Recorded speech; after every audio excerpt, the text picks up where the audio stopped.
Test 4. Instructions. You will hear a number of different recordings, and you will have to answer questions on what you hear. There will be time for you to read the instructions and questions, and you will have a chance to check your work. All the recordings will be played once only. The test is in 4 sections. Write all of your answers in the listening question booklet. At the end of the real test, you will be given 10 minutes to transfer your answers to an answer sheet. Now turn to Section 1 of your booklet. Section 1. You are going to hear a conversation between Angela and Mr. Ray. Angela is applying to join the library. Listen to the conversation and complete the form below. First, you have some time to look at questions 1 to 5.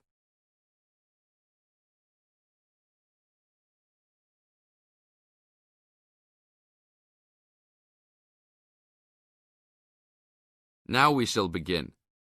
You should answer the questions as you listen, because you will never hear the recording a second time. Hello, how can I join the library? Well, you need to make an application. Would you like to do it now? Yes, if I can. One moment and I'll get the form. Now, I just need to ask you a few questions before you sign at the bottom. Okay. Your full name, please. Angela Mary Price. Price? Yes, that's right. Okay. And your address? Apartment 3, 86 Bridge Street, Pimlico. Bridge Street. That's just near here, isn't it? Yes, not very far. Good. So the postcode must be 2065, right? Yes, that's right. Now, your telephone number. I need both home and work if you have them. My home number is 8763-5142, and work is 8456-1307. Do you need anything else, like ID or something? Yes, your driver's license will do, if you have one. Right. It's easy to remember. I know it by heart. 4040AC. I'm afraid I'll also need to see it. Okay, here it is. Thanks. And your date of birth, please? 24 March 1981. Okay, thanks. That's the most important part completed. But if you don't mind, I'd also like to ask you a few questions for a survey we're conducting. Yes, that's okay. Now you have some time to read questions 6 to 10.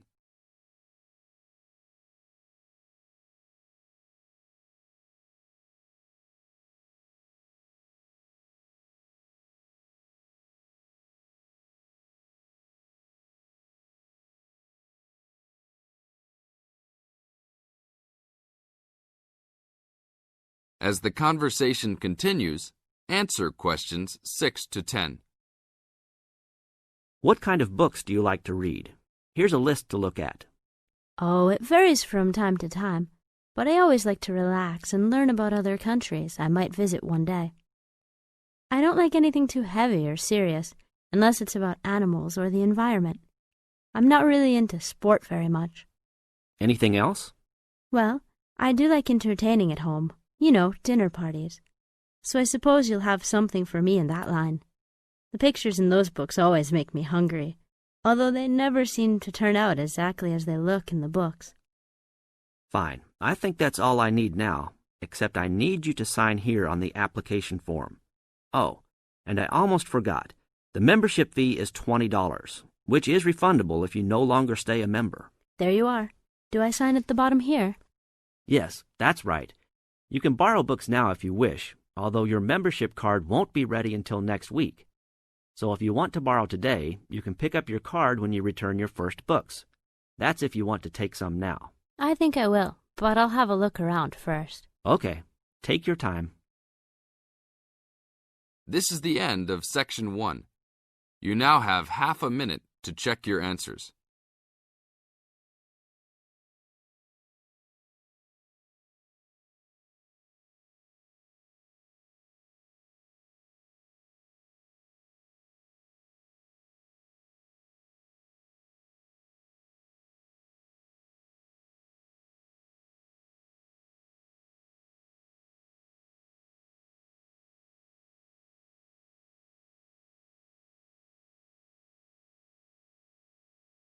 Now turn to Section 2. Section 2. You are going to hear a lecture about dining services.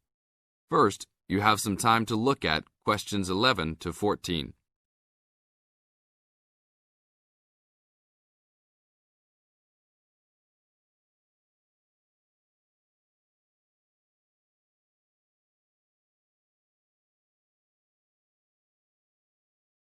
Now listen to the tape and answer questions 11 to 14.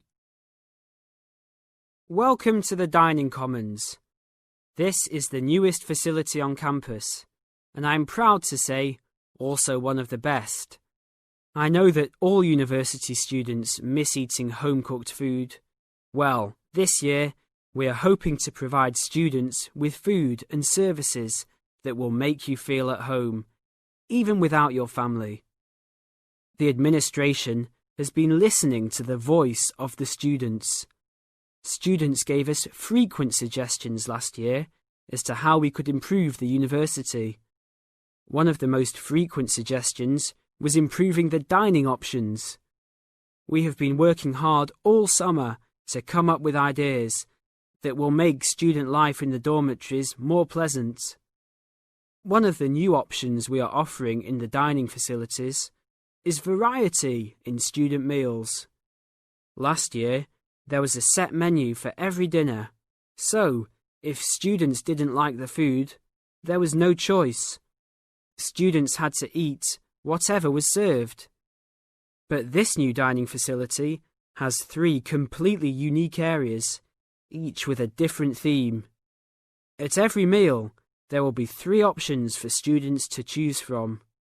For example, there might be Italian food at station number 1, which might consist of pizza and pasta. At station number 2, there would be American food, consisting of hamburgers and hot dogs. At station number 3, there could be vegetarian soups and salads, accommodating all the vegetarians. We hope that with the greater selection of food, all students will find something to their liking. Now look at questions 15 to 20.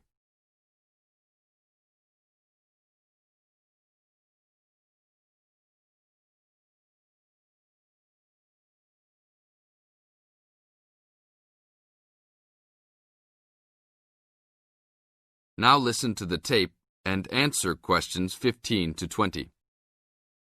Not only will students have more options, the food will also be better. Each section of the facility will have a head chef. These are real chefs that have been trained in culinary school and have been hired specifically by the school to work in the dining facilities. All of the chefs have a speciality. The school is hoping that these chefs will prepare better tasting and more nutritious food. Every student will be able to make suggestions and also give their input as to which menus taste better. Last year, many students complained that the dining facilities didn't have very convenient hours.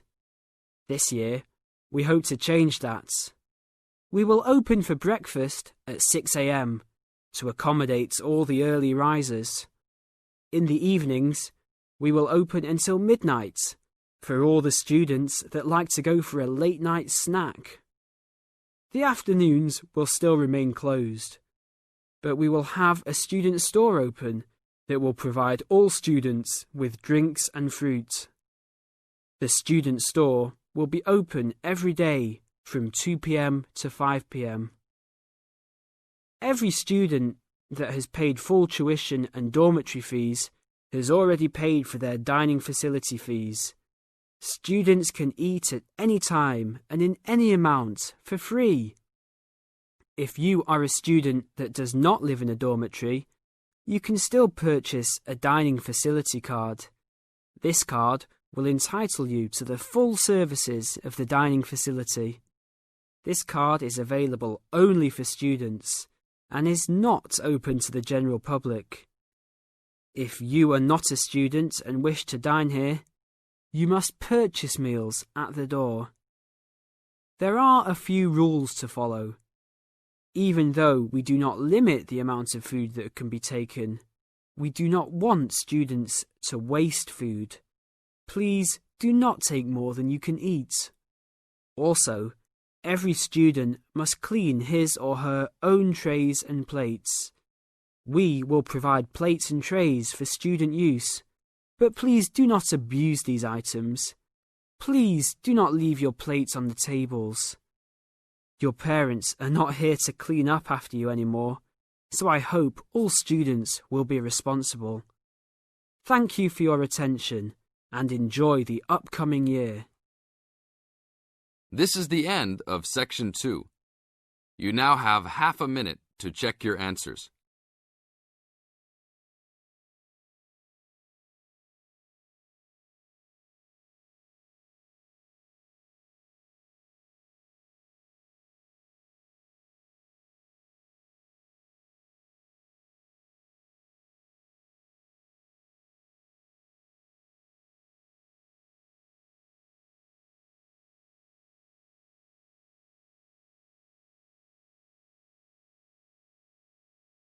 Now turn to Section 3. Section 3. In this section, you are going to hear a conversation between Anne and Marcia. In the first part of this conversation, they are talking about the commands of training dogs. First, look at questions 21 to 25. Note the examples which have been done for you.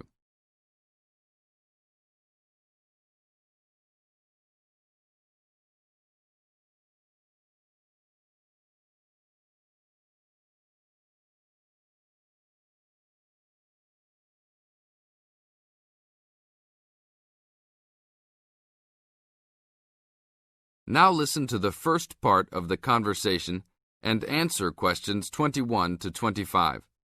Complete the table showing different commands for different forms of dog training. So that research paper we have to do next, the one about how are different styles of training dogs, how do you think you'll approach writing it? You know, I've been thinking about it. I feel that the best way to write it is to divide the paper into two main parts. In the first part, we'd be analysing some examples of each style of training dogs. Right, what the styles are. After that we can talk about how each style can be used so that the dogs learn something different from each one. Indeed. Maybe we could draw a chart and compare examples of each style of training, one at a time. So the different kinds of training would be simple obedience training. There you would have things like teaching them to sit, stay in one place and so on. Right. So included in here would be simple audio commands like speak. Yes, basic commands are just spoken words, aren't they? And then there would be the more guard-oriented training, where the dogs are trained to know a specific place well. Patrolling and barking are probably the best examples, because most people have seen them in many places, especially in homes. And this would lead us to the attack dog training, which is physical as well as spoken, training the dog to knock someone down, and even biting if they have to. Right, so there's another category as well, sniffing dogs, which make up the searching category. I've read that in the UK, every major airport and government building has these dogs to search for all kinds of dangerous items. In the second part of the conversation, Anne and Marcia talk about all kinds of training and what kind of dogs they are suitable to. Look at questions 26 to 30.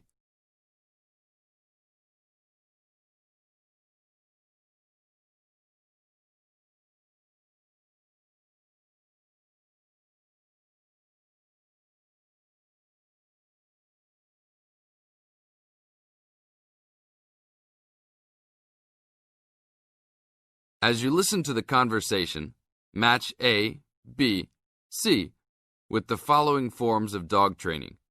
One has been done as an example for you. Listen carefully and answer questions 26 to 30. I can believe that. Well, we have a good list to build on. We're finally getting started now, so let's try to figure out when each type of dog training should be used. I guess we can start by trying to figure out the best situation for each type of dog training. What do you mean? What I mean is whether each type of training should be used with different kinds of dogs. We could use basic obedience training, for example, and ask whether it's more useful for a small dog, a medium-sized dog, and so on. In this case, I'd say obedience training is best with small dogs, because they tend to get excited easily, and this will help keep them out of trouble. Okay, that makes sense. Then let's look at physical training. Even though some people think it's ideal for every breed of dog, I think it's better suited to the larger kinds. Small dogs usually just aren't smart enough to understand the physical commands, and they can even get hurt from them. The specialised sniffing training is the same.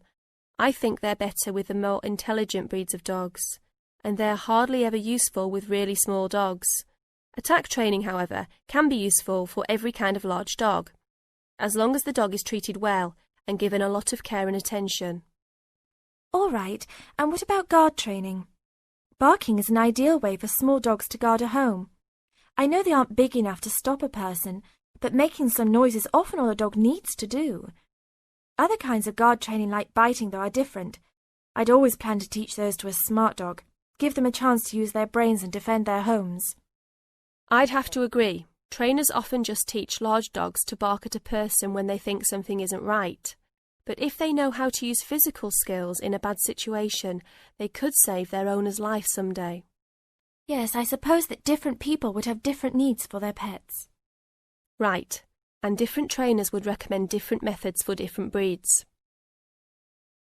This is the end of Section 3. You now have half a minute to check your answers.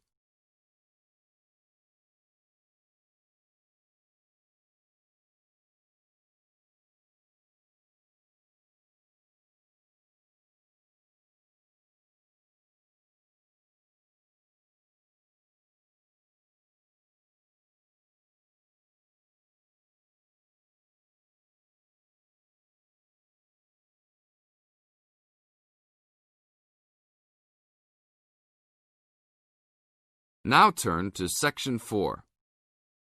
Section 4. You are going to hear a lecture about dorm rooms. First, you have some time to look at questions 31 to 40.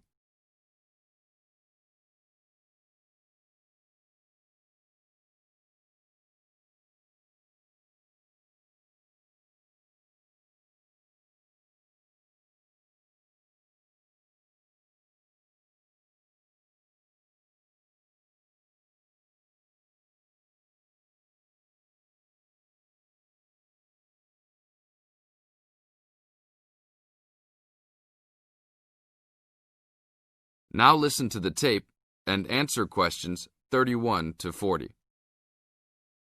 Welcome to your new home for the upcoming year. These dorm rooms are among the best in the nation and are the newest ones at this school. So I hope you will all learn to appreciate them and take good care of all the facilities here. I am Gina, and I will be residential advisor in this building for the year.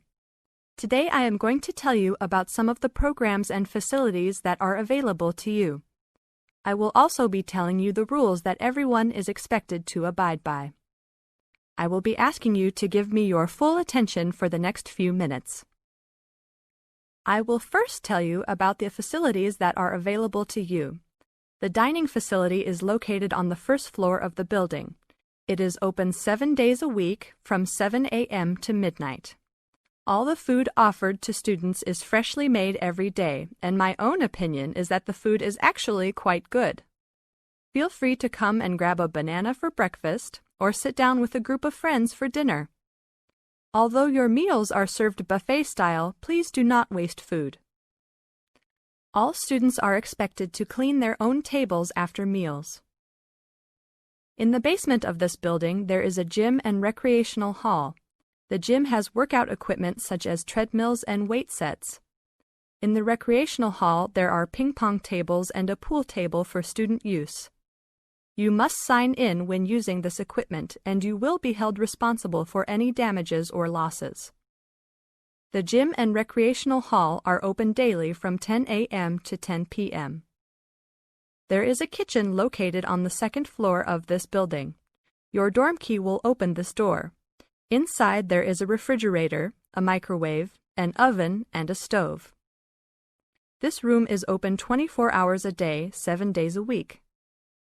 If you decide to cook a meal, please be considerate to all the students and clean up after yourself. You can use some food in here, but please do not make a mess. Some students do end up having their food eaten from the fridge, so be careful. Don't leave anything that looks like it tastes really good. Do not leave pots and pans lying around in the kitchen. Please store these in your room. There are many programs being sponsored by our building this year. One of the most popular is our Saturday morning outings. In the past years, these trips have included going fishing, hiking, cycling, ice skating, and even going to the beach. There will be a listing of scheduled events coming out soon. The university sponsors these trips, so transportation will be provided. However, there are usually some costs associated, though they are usually minimal. Our building also has a volleyball team. All students who live in this building are welcome to join. Last year we won first place in the dorm league. Please sign up at the front desk if you are interested as soon as possible, as there are only 20 spaces available based on a first-come, first-served rule. The last things I want to talk about are the rules of our building. I know rules can be boring, but they are necessary to ensure the welfare of everyone living here. First, noise levels must be kept to a minimum after 11 p.m. Many students have early classes, so for those of you that have the luxury of sleeping until 10, please don't stay up late making lots of noise. Secondly, all visitors must sign in at the front door. Even if you have friends that are regular visitors, they must still always sign in. This rule is to prevent theft and robbery from occurring. Thirdly, alcohol and drugs are not permitted in this dorm in any place or at any time. Lastly, just be safe and have a great time. University is the greatest time of your life, so make the most of it. Thank you all for your attention. This is the end of Section 4. You now have 30 seconds to check your answers.